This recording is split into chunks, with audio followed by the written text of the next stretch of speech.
인생은 다툼의 연속이죠. 아담과 하와가 선악과를 따먹는 범죄를 저지른 후에 에덴 동산에서 쫓겨나고 이제 그리고 낳은 가인과 아벨이 결국 가인의 동생을 향한 분노로 인해서 동생을 쳐 죽이는 그런 살인 사건, 그것이 바로 인간이 죄를 지은 다음에 그들이 범했던 최초의 죄악이자 그 죄악의 내용은 결국 다툼이었던 것 아니겠어요? 어찌 보면은 인생이라고 하는 것은 이런 갈등, 인생이라고 하는 것은 어떤 이러한 인간관계의 어려움, 또 어찌 본다면은 사람과의 관계에 이제 어떤 그러한 문제인 것을 우리가 이제 볼 수가 이제 있는 겁니다. 전에 이제 섬기던 교회에서 이제 한 교인이 이제 찾아왔는데요. 같이 이제 신앙생활하는 가족 중에 이제 형제들이죠. 이제 그 형제가 서로 아마 돈 관계가 얽혀 있었던 것 같아요. 이제 아마 좀 갚아라 이제 그렇게 했는데 아무리 갚으라고 해도 갚지 않으니까 그러니까 이제 이분이 고민이 이제 됐던 겁니다. 그래서 이제 제게 찾아와서 어떻게 하면 좋겠냐고 이제 이렇게 얘기하면서 이제 하셨던 말씀이 고발하겠다고, 법정으로 가겠다고 이제 그렇게 이제 얘기를 이제 했던 겁니다. 이제 그러면서 저한테 했던 말은 고발해도 되는 거냐고 이제 이렇게 그것이 고민이 돼서 이제 찾아오셨던 거죠. 제가 이제 뭐라고 그분께 얘기를 했을까요? 그분과 함께 나눴던 말씀이 이제 오늘 우리가 이제 함께 보실 말씀인 겁니다. 고린도 교회 안에도 이렇게 성도 간에 이제 어려운 관계 문제가 있었던 거죠. 이제 구체적으로 이제 그 내용은 잘 모르겠습니다. 그러나 오늘 여기 말씀해 보니까 7절에 이렇게 나와 있습니다. 너희가 피차 고발함으로 너희 가운데 이미 뚜렷한 허물이 있나니 라고 이렇게 말씀하고 있습니다. 한 사람이 재상법정에 고발하니까 또 다른 사람이 또 재상법정에 고발하게 이제 됐던 것이죠. 그래서 고린도 교회가 이렇게 성도 간의 소송 사건에 휘말렸던 것을 이제 볼 수가 이제 있습니다. 이제 항상 인생의 문제라는 것은 예기치 않게 오는 것이 인생의 이제 문제고 뿐만 아니라 그 문제가 겹쳐서 오는 설상가상의 문제가 이제 많은 거죠. 또 문제가 찾아왔을 때 그 문제에 대한 결론이 어떻게 날 것인가 예측 불가능한 것이 그것이 이제 인생이 이제 겪게 되는 이제 문제의 현실인 것이죠. 이제 고린도 교회 안에도 이렇게 이제 어려움이 있고 문제가 있고 또 생각지 않은 그러한 다툼이 이제 있었던 것을 이제 볼 수가 있습니다. 근데 바울의 이제 이 고린도 교회 안에 있었던 이 소송의 문제를, 다툼의 문제를 이제 풀어가는 그런 방법이 너무 천재적이에요. 천재적이라기보다는 우리 하나님이 주신 지혜가 참 너무 놀라운데 실은 그 지혜가 세상의 지혜와 달라가지고 이 사도 바울이 내린 처방은 완전히 초월적인 그러한 처방인 거죠. 이제 어떻게 이제 처방을 내리는 거냐면은 오늘 여기 이제 2절에 한번 보시면은 성도가 세상을 판단할 것을 너희가 알지 못하느냐? 세상도 너희에게 판단을 받겠거든 지극히 작은 일 판단하기를 감당하지 못하겠느냐.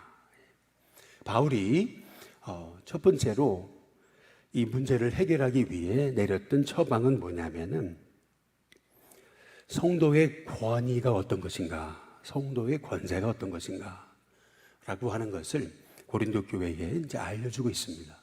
성도가 가진 첫 번째 권세는 뭐냐면은 2절 말씀처럼 성도는 세상을 판단하는 존재다 존재다라고 하는 것입니다.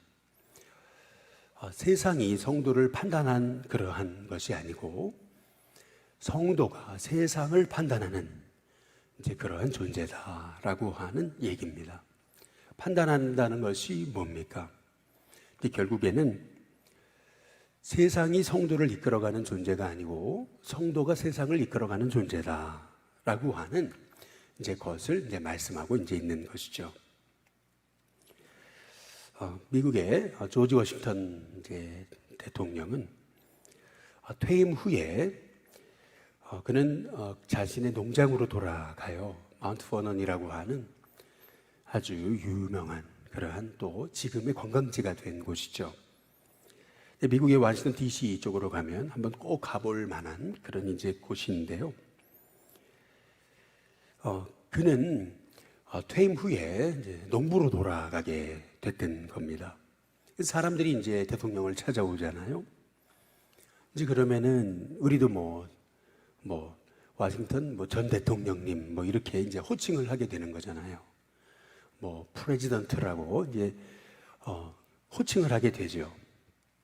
그런데 워싱턴은 그렇게 얘기하지 않습니다. 오히려 나를 그냥 이름을 불러주든지 그냥 워싱턴이라고 아니면 조지라고 불러주든지 아니면은 그냥 파머라고 불러라, 농부라고 불러라, 이제 이렇게 이제 했던 거죠. 나는 이미 이제 대통령의 직이 끝났고 나는 평범한 시민으로 돌아갔기 때문에 나는 지금 여기서 그냥 평범하게 농부로서 이제 여러분과 함께 같이 살기 원한다, 이제 이렇게 이제 했던 것입니다. 뿐만 아니라 그는 당시에 이제 영국 전통에 따르면 아직도 미국은 그래도 영국 전통의 영향을 받고 있었던 것인데 영국 전통에 따르면 영국은 이런 귀족이나 아니면 왕족이나 아니면 위인들을 웨스터민스터 사원에 이제 그렇게 거기에 묻히게 되는 거 아니겠어요? 그 성공의 그 유명한 영국의 그 성당에 이제 이렇게 웨스트민스터 사원이 있어가지고 이제 거기에 묻히게 됐던 것이 이제 영국 전통이에요. 이제 그런데 이 워싱턴은 오히려 얼마든지 그 전통을 이제 자기도 미국 땅에서 영국을 이어받아 이제 세워갈 수 있었던 상황인데 그는 아예 유언으로 자기 집 뒷마당에 묻어달라고 이제 그렇게 유언을 합니다. 유언장을 씁니다.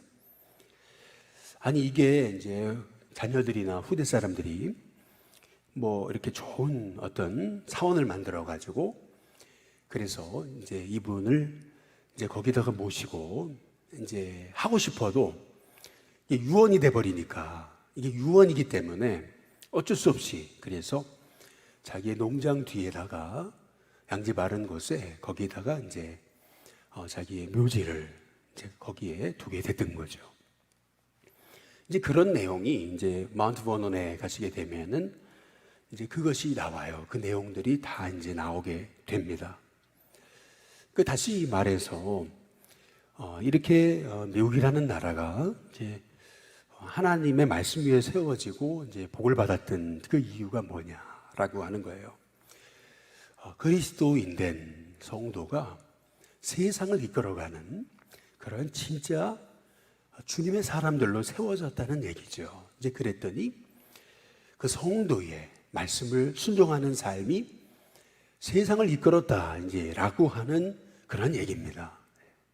그래서 미국 사람들이 그렇게 워싱턴을 그렇게 자랑스럽게 이제 여기면서 그 워싱턴에 가면 이제 가게 되는 그러한 그 소위 관광지, 유적지가 이제 마운트 버논이 이제 되는 거죠. 지금 사도 바울도 고린도 교회, 주님이 세우신 신생교회인데 이 주님이 세우신 이 교회가 세상의 판단을 받는, 세상이 교회를 이끌어가는 그러한 곳이 되면 되겠느냐. 세상의 손가락질 받고 세상의 판단을 받고 세상의 비웃음거리만 되면 되겠느냐. 교회는 주님의 몸인데 바로 세상은 교회를 통해서 예수님을 보게 되는 거고 교회는 바로 주님의 손과 발이 돼야 되는데 주님의 손과 발이 되어야 할 교회가 오히려 세상의 지도를 받고 판단을 받고 조롱을 받고 비웃음거리가 된다는 것, 그것이 어찌 그것이 합당한 일이냐, 이제 사도 바울은 이제 그 얘기를 하고 있는 거죠. 먼저 사도 바울은 이 교회 안에 있었던 성도 간의 다툼의 문제를 그들의 그 정체성의 문제로 해석해 놓고 있는 겁니다. 요셉도 그러잖아요. 요셉도 바로 앞에 딱 섰는데 바로가 너는 참 꿈을 잘 꾸더라 이제 이렇게 얘기하니까 요셉이 했던 말이 뭐예요? 예, 그렇죠. 제가 좀 꿈 좀 꿀 줄 압니다. 한번 얘기해 보시죠. 이런 것이 아니고 이 꿈의 해석자는 하나님이십니다. 제가 아닙니다. 하나님이 왕에게 하나님의 하실 일을 보여주실 겁니다. 이제 이렇게 요셉의 이 고백을 보게 되면은 그는 진정한 세상을 판단하는 하나님의 종이 되었던 것을 이제 볼 수가 있는 거죠. 그런 요셉 같은 인생을 통해서 애굽이라는 엄청난 나라가 하나님의 이끄심을 받는 나라가 되었던 것을 이제 우리가 볼 수가 있는 거예요. 그래서 우리가 성도라고 한다면은 단순히 교회 다니는 것, 그것이 우리가 성도로 만족할 것이 아니고 우리는 세상을 이끌어가는 존재다. 이 사회를 하나님 나라로 세워갈 바로 이 세상의 영적 리더다라고 하는 그러한 영적 자부심을 갖고 우리가 믿음 생활을 해야 된다는 거죠. 단순히 지금 이 교회 안에 있는 성도 간의 이 다툼의 문제에 집중할 것이 아니고 하나님이 우리를 어떤 존재로 세우셨는지를 봐야 된다라고 사도 바울이 말하고 있는 거죠. 근데 두 번째로 여기 보면 참 기가 막힌 말씀이 나와요. 사도 바울의 성도가 가진 그 영적 권위라는 것이 얼마나 놀라운 것인지 우리가 영접하는 자, 곧 그 이름을 믿는 자들에게는 하나님의 자녀가 되는 권세를 얻었다라고 말씀하잖아요. 그 권세라는 것이 어떤 권세냐면은 여기 3절에 한번 보시면은 우리 한번 같이 한번 읽어보겠습니다. 함께 읽습니다. 시작.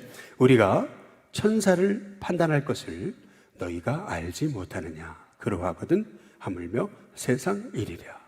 여기 보니까 사도 바울이 말하는 것은 뭐냐면 성도의 영적 권위란 천사까지 판단하는 존재다라고 하는 얘기예요.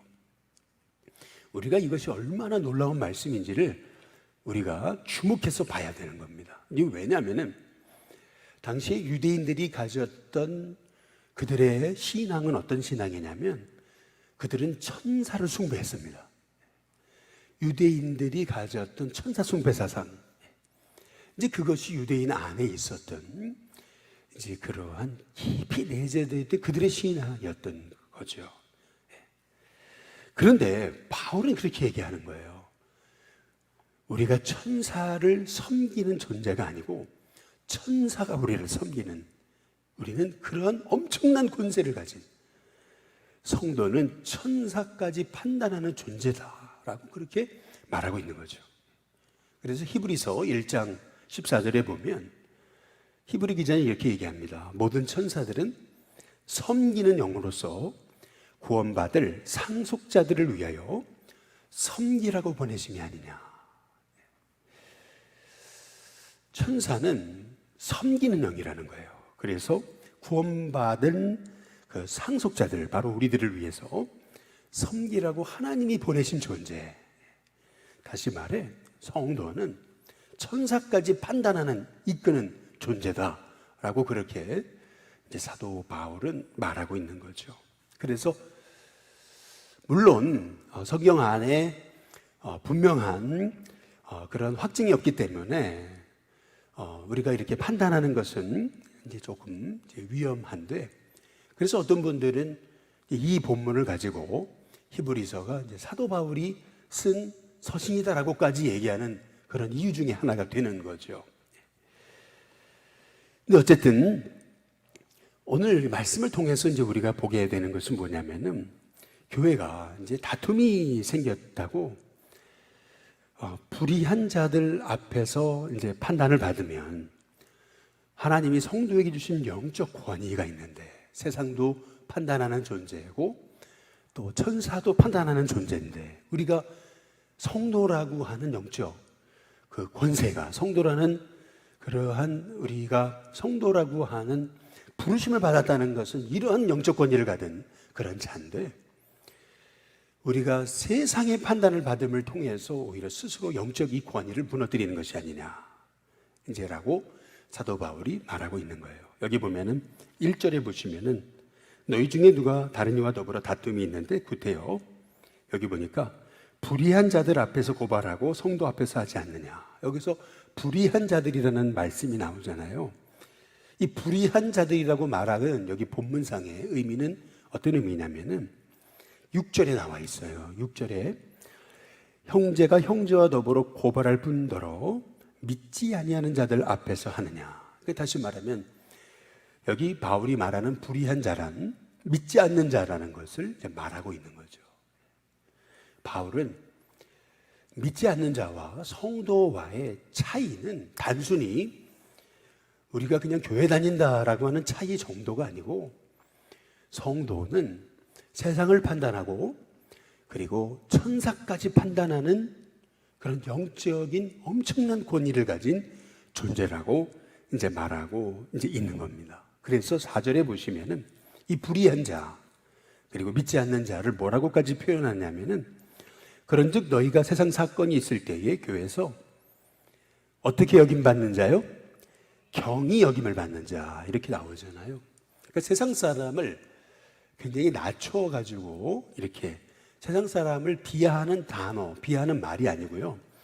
지금 바울이 성도가 가진 영적 권위가 얼마나 놀라운 것인가를 얘기하기 위해서 이 믿지 않는 자들을 불의한 자라고 표현하고 있고 뿐만 아니라 교회에서 경히 여김을 받는 자다라고까지 표현해 놓고 있는 겁니다. 이 말의 의미는 세상 사람은 그렇게 하찮은 존재다라고 얘기하고 있는 것이 아니고 지금 이렇게 표현함을 통해서 바울이 얘기하고자 하는 건 뭐냐면 성도가 가진 그 영적 권위, 권세 하나님이 주시는 하나님 자녀됨의 그 권세라는 것이 그것이 얼마나 놀라운 권세냐라고 하는 것을 이제 말하고 있는 거죠.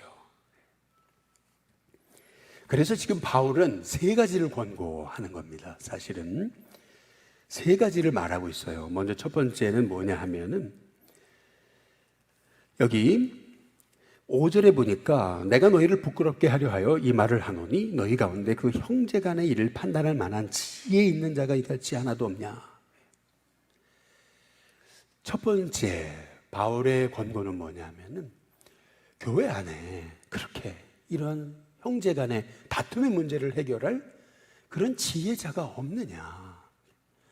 이 교회 안에 이 형제 간의 이 분쟁의 문제, 다툼의 문제를 해결할 그런 하나님의 지혜자가 있다라고 하는 거죠. 그리고 두 번째는 뭐냐 하면은 여기 7절에 보니까 너희가 피차 고발함으로 너희 가운데 이미 뚜렷한 허물이 있는 거다. 이제 바울이 그렇게 얘기합니다. 이미 성도끼리 고소고발하고 그렇게 서로 세상 법정까지 가가지고 시시비비를 옳고 그름을 가리려고 하는 그 모습 자체가 너희에게는 스스로 뚜렷한 허물을 만든 것이다. 그러니까 사도 바울이 지금 이 교회 안에 있었던 이러한 형제 간의 다툼의 문제를 사도 바울은 이게 교회 안에 있는 엄청난 이게 허물이다. 참 세상에 부끄러움이 됐다. 이제 그렇게 이제 말하고 이제 있는 것을 볼 수가 있는 거죠. 그래서 바울이 내리는 처방은 뭐냐 하면은 7절에 이렇게 말하고 있는 겁니다. 우리 함께 같이 한번 읽어보겠습니다. 함께 있습니다. 시작.